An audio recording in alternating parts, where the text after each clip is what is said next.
The city always looked different after midnight. Not quieter, just less honest. Rain had been falling for hours over Boston, turning the streets into black mirrors that reflected neon signs and streetlights like broken memories. Office buildings stood like dark monoliths, windows glowing here and there, proof that someone, somewhere was still awake, still working, still watching. At the far end of Tremont Street, a lone figure stood under a flickering street lamp. He wasn't waiting for anyone. He wasn't checking his phone. He was just standing, like he had forgotten where he was supposed to go next. His name was Ethan Cole, and tonight would be the last normal night of his life. Ethan Cole was 27. Not particularly successful, not particularly unsuccessful, just average. He worked as a night systems technician for a regional telecom company, the kind of job nobody noticed until something broke. Routers, signal relays, underground fiber nodes. Most of his work happened when everyone else was asleep, which suited him fine. Ethan had never liked crowds, or loud places, or conversations that lasted longer than necessary. He lived alone in a small one-bedroom apartment in Somerville. 3rd floor, thin walls, unreliable heating. The kind of place where you could hear your neighbor cough through drywall. But it was cheap. And after what happened to his family, cheap was all he needed. Ethan grew up in western Massachusetts. Small town, too many trees, too few people. His father worked construction. His mother taught elementary school. Normal family. Until the accident. Winter, black ice, a truck that didn't stop in time. Ethan was 19 when he stood in a hospital hallway and realized that life could split into before and after without warning. After that day, he stopped planning things, stopped dreaming long-term. He moved to the city, got a technical certification, found a job that required minimal human interaction, and slowly, quietly, he disappeared into routine. Work, sleep, repeat. Safe, predictable, controllable. At least, that's what he believed. The call came at 11:42 p.m. Network outage, signal interference. Location, subway infrastructure relay hub. Normally, even worked above ground. Server rooms, office basements, maintenance closets. But tonight, the issue was coming from somewhere deeper, somewhere tied into the transit system's communication grid. His supervisor didn't sound worried, just annoyed. Probably water damage or a fried relay. Should be quick. Quick. That word would replay in Ethan's head later, over and over, because nothing about that night was quick. The subway entrance smelled like metal and wet concrete. Ethan had always noticed that smell, but tonight it felt stronger, almost organic. The station was mostly empty. Last trains had already passed. Only maintenance lighting remained, long rows of fluorescent tubes humming overhead. Somewhere deep in the tunnels, something echoed. Not a train, not footsteps. Something slower, irregular, like movement without rhythm. Ethan paused near the stairwell leading down to the restricted maintenance level. For a moment, he had the strange feeling that someone was already down there, waiting. Just a job, in and out, nothing weird. But his chest tightened anyway, because instinct doesn't need evidence, only warning. At the bottom of the stairs sat a long maintenance corridor. Pipes lined the ceiling. Electrical panels ran along the walls. A faint red indicator light blinked in the distance, his destination. But before Ethan moved, he smelled it. Rot. Not strong, just enough to notice, like spoiled meat left somewhere out of sight. He instinctively checked the soles of his boots. Nothing. The smell wasn't coming from him. It was coming from ahead. And with it, another sound, a soft dragging noise, metal scraping concrete, then stopping, then scraping again. Internal thought. Probably a rat. Big city, underground, normal. But his brain didn't believe his own explanation, because rats didn't drag metal. The relay hub room door was slightly open. That was the first abnormal thing. Protocol required it to remain sealed. Ethan pushed it gently. The hinges creaked. Inside, server racks hummed quietly. Status lights blinked green and amber. Everything looked functional. Except one thing. The far wall. Dark streaks ran down the concrete surface. At first he thought it was water damage. Then he moved closer and realized the streaks were moving, slowly, downward, like thick liquid, but darker than oil. What the hell? He reached out, stopped. A sudden instinct screamed at him not to touch it, like touching it would mean something irreversible. The call came at 11:42 p.m. Network outage, signal interference. Location, subway infrastructure relay hub. Normally even worked above ground, server rooms, office basements, maintenance closets.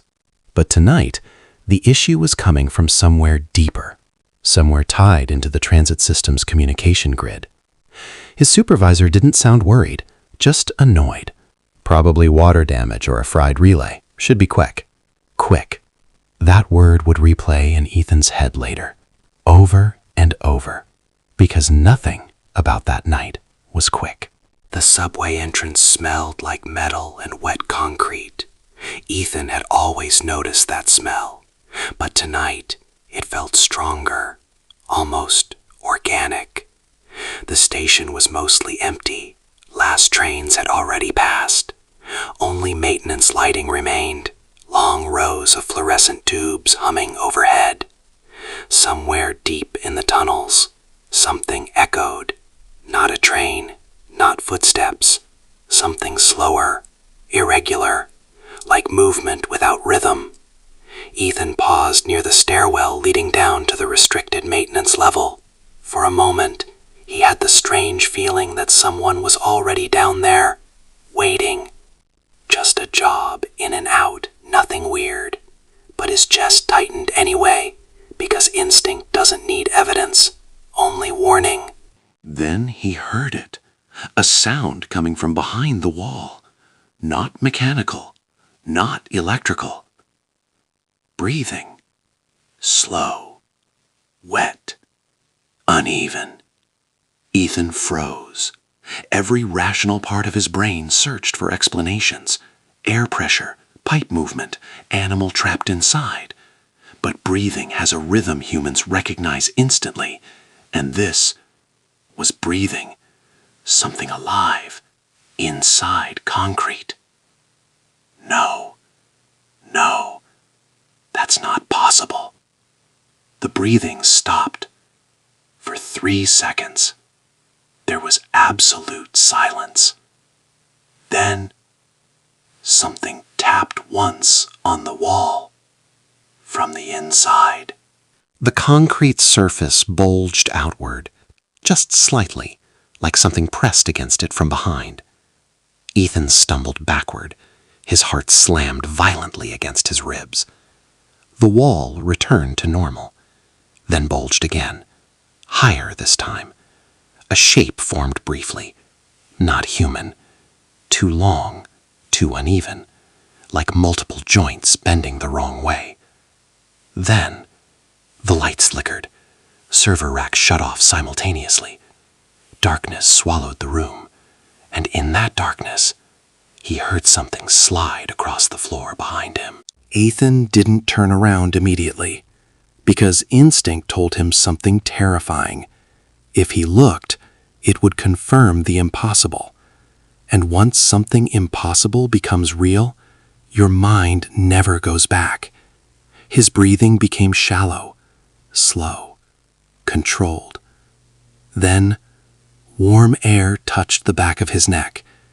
Something was standing directly behind him, close enough to feel, close enough to breathe on him. Whisper. Unknown voice, barely audible. Finally. Ethan's blood turned cold, because the voice didn't come from behind him. It came from inside his head. Ethan forced himself to move, slowly. Every survival instinct screamed at him to run, but another feeling, heavier, stranger, held him in place, like curiosity had fused with fear. He turned his head, just enough to see behind him. At first, there was nothing, just darkness. Then his eyes adjusted, and he realized that darkness wasn't empty. It was occupied. Something tall stood only inches away, too tall for the room. Its shape bent unnaturally to fit beneath the ceiling pipes, limbs folded at wrong angles, like joints existed where they shouldn't. But the worst part was the surface. It wasn't skin. It wasn't metal. It looked like layers of wet shadow wrapped around bone, moving slightly, breathing. "What are you?" The thing didn't respond, but the air vibrated again inside his skull. "You came down." Not accusation, not anger. Recognition. Images slammed into Ethan's mind. Not memories, not hallucinations. Something else. Flashes of subway tunnels stretching endlessly, concrete cracking open, black substance spreading along walls like veins, people walking past, unaware, commuters, workers, children, all moving above something buried, something growing, something hungry. Ethan staggered backward, grabbing a server rack for balance. His nose started bleeding. The creature leaned closer, and suddenly, he understood. This thing wasn't seeing him with eyes, it was seeing him through thoughts. "Get out of my head." The presence pulsed. Confusion, curiosity, then hunger. The answer came without words, not spoken, transmitted.